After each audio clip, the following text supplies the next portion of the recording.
Hi, I hope you're having a great day wherever you are. Now let's dive in today to today's news. This video is dedicated to basically a lot of huge tech companies, right, that are dipping their toes into crypto. So let's get into it. So Apple debuts their Titanium credit card with Goldman Mastercard. So there's this news that basically Apple Pay has partnered with Goldman Sachs and MasterCard to come up with their own version of credit card. And the beauty of this is they are able to integrate into their Apple Pay. Basically, it will be straight away seamlessly integrated into the Apple phone. So Apple users can, literally use this, and, the application process is super simple. There's no fees, right? And there's no fees, none at all, no annual fee, no late fee, no late charge, no any fee, right? Except there is interest if you basically are late in your payment, yeah? Then they basically is making it super easy for Apple users to integrate this card into their Apple Pay, which is the wallet within Apple itself, right? So this is super simple, yeah? But the thing is that, furthermore, right, just like a credit card, they also offer cashback. So they offer 2% for all kind of purchases, and if you use that card to pay for the Apple purchases, then it's 3% rebates. But if you use the physical card, they are going to issue physical cards because they think some people still prefer to use the physical card, and it's in the form of a very nice titanium card. The cashback is a bit lower at 1%. They basically want to discourage people from using the physical card.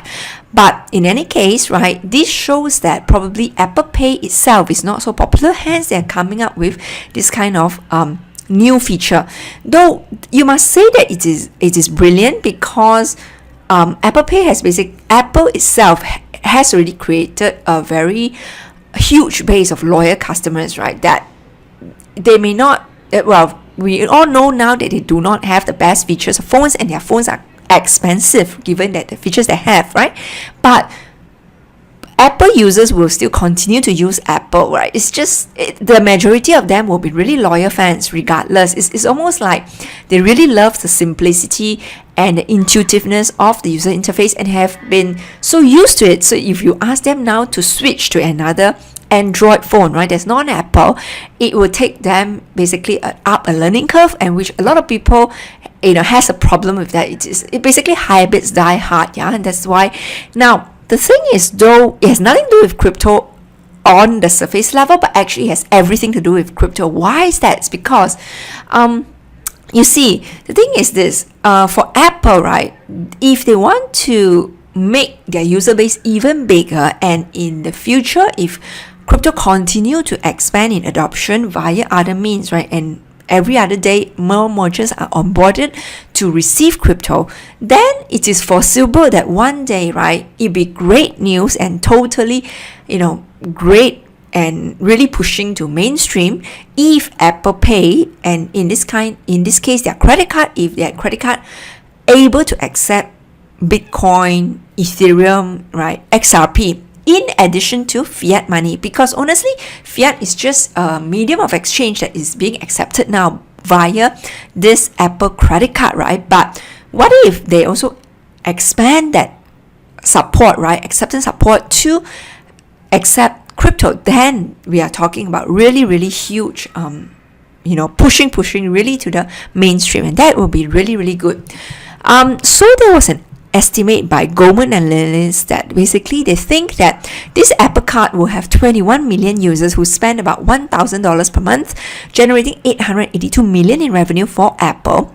It's not much because Apple is such a giant company. It will be maybe just 1% of their revenues. But what is the beauty is that I think it's not just revenue, right? It's really they are locking you further into their ecosystem, because if you use their credit card more, then basically you are totally locked in, right? Because then it is very hard once you have a lot of your purchases, especially those recurring ones like your bills or your monthly phone, phone bills, payments, or utility bills that you are tied into your credit card, right? It is then very hard to switch out of that. So then, because you still want to use your credit card, you are likely to continue use Apple. And then because you use Apple phone, then it's very likely you will going to use their Apple iTunes, right, Apple TV and so forth, because of the seamlessness, right, of the integration, right? And this is what they want, right? It's really creating an ecosystem.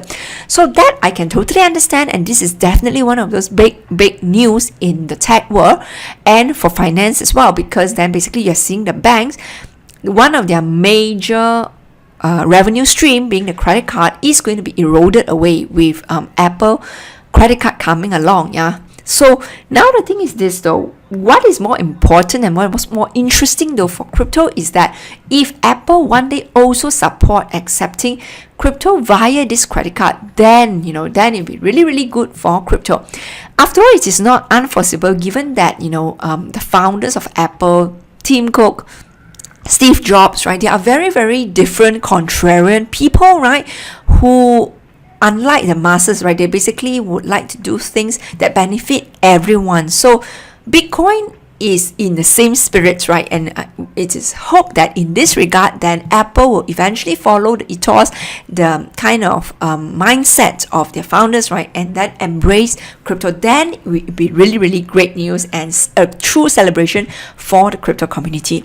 Next, send Bitcoin in WhatsApp, right? So now there is a wallet called Wabit. It's a cryptocurrency wallet being developed that basically it will be accessible via a chat interface in WhatsApp. And what it does is this wallet is able to enable sending of Bitcoin, so within the WhatsApp interface itself. So WhatsApp is a very common messaging platform that a lot of people use, and now you can very easily continue to stay in WhatsApp just by sending a message. You can just say send 0.05 Bitcoin to Vera, your friend, or to anyone, then that payment will just go through like that. Yeah, so very cool. And yeah, it is very amazing that we have things like this, right, that being developed. So basically making it super easy for people to use. People don't have to think too much, but of course it is not clear how secure this cryptocurrency wallet is. But regardless, you can just say you can just put a small amount in there for your daily transactions, right? So that is the idea. Yeah. Next, Yahoo Japan enters crypto despite bear market, plans May 2019 launch of Bitcoin exchange. So another tech company, Yahoo Japan, they have already planned to launch a Bitcoin exchange, crypto exchange market in May this year. And this is again very positive news for the crypto market, because we are still still very much in a bearish market in terms of price. But clearly this kind of tech companies, that clearly they do see, they have huge resources, but also at the same time they could very well invest those limited resources to other better ventures, right? But then they chose crypto. They must have seen the long-term potential, right, and usefulness of the crypto market, hence they are also embracing it. Yeah, so that's all I have for this video. I will have another video that talks more about other news in crypto today, and I hope to see you in that video. And leave a like, subscribe, and I will see you in the next video. Thank you so much and hope you have a great day.